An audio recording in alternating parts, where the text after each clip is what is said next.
हिंदी में चाणक्य नीति का 11वां अध्याय सामग्री की तालिका। चाणक्य नीति का 11वां अध्याय हिंदी में आचार्य कौटिल्य ने चाणक्य नीति के 11वें अध्याय में निम्नलिखित श्लोक का वर्णन किया है।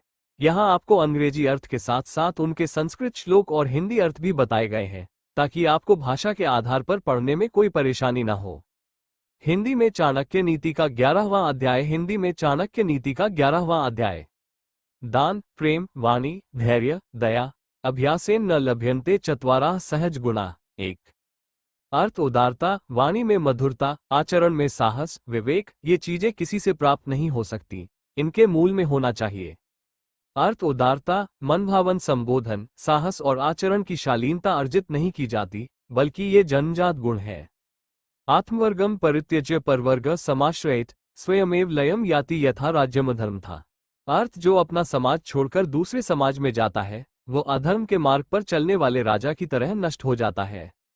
अर्थ जो अपने समुदाय को छोड़कर दूसरे समुदाय में शामिल हो जाता है, वो अन्यायपूर्ण मार्ग अपनाने वाले राजा के समान नष्ट हो जाता है। हस्ती स्थूल्पनु सचान कुशवश की हस्ती मातृकुशः दीपे प्रज्वलिते प्रणस्यति तमः की दीपमात्रम तमः वज्रेन्पि हताः पतन्ति गिर्यः की वज्रमात्रं नगा तेजो यस्य विराजते स बलवन् स्तुले शुकः प्रत्यय। 3। अर्थ हाथी का शरीर इतना विशाल होता है, लेकिन वह एक छोटे से अंकुश से नियंत्रित होता है। दीपक घने अंधकार को नष्ट कर देता है, क्या दीपक अंधकार से भी बड़ा है? वज्र से पहाड़ टूट जाता है, क्या बिजली पहाड़ जितनी बड़ी है? कोई रास्ता नहीं, वो महान है जिसकी शक्ति प्रबल है, इससे कोई फर्क नहीं पड़ता कि आकार क्या है। अर्थ हाथी का शरीर विशाल होता है, लेकिन वो अंकुश बसेरे द्वारा नियंत्रित होता है। फिर भी क्या अंकुश हाथी जितना बड़ा होता है?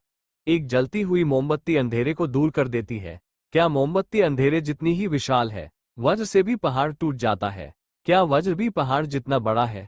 नहीं, जिसकी शक्ति प्रबल होती है वो वास्तव में शक्तिशाली है। थोक में क्या है? कलोदश सहस्राणी हरित्य जति मेदिनीम तदार्धाम जाह्नवितोयम तदार्धाम ग्राम देवता। 4। ग्रहसक्तस्य नो विद्या नो दया मास भोजनः द्रव्यलुब्धास्य न सत्यम तनावस्य न पवित्रता। 5। अर्थ जो व्यक्ति घर के काम में लगा रहता है, उसे कभी भी ज्ञान की प्राप्ति नहीं हो सकती। जो काय खाता है उसके हृदय में दया नहीं आ सकती।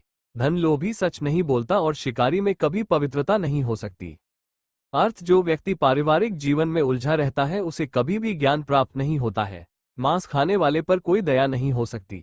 लालची मनुष्य सच्चा नहीं होगा, और पवित्रता स्त्री और शिकारी में नहीं मिलेगी।